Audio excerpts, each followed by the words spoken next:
Instagram म्हटलं की अनेकांना अथर्व सुदामे आठवतो, पण सध्या हाच सोशल मीडिया इन्फ्लुएन्सर कायदेशीर कचाट्यात अडकलाय। आता त्यामागचं कारण काय, तर अथर्व सुदामेच्या बऱ्याच रील व्हायरल होत असतात आणि नुकतंच PMPML बसमधील त्याची एक रील 17 मिलियनवर पोहोचली।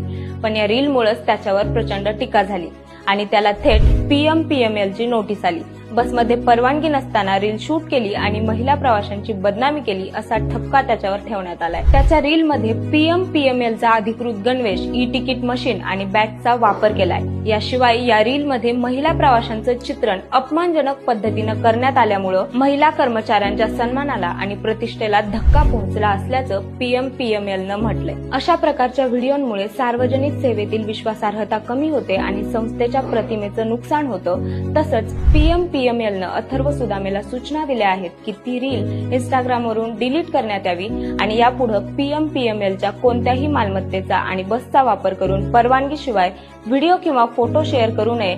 तसंच स्वारगेट येथील PMPMLच्या मुख्यालयात उपस्थित राहून 7 दिवसात लेखी स्पष्टीकरण द्यावं असं प्रशासनाचं म्हणणं आहे। अथर्व सुदामेनं जे केलं ते योग्य आहे का, याबद्दल तुम्हाला काय वाटतं ते आम्हाला कमेंटच्या माध्यमातून नक्की सांगा।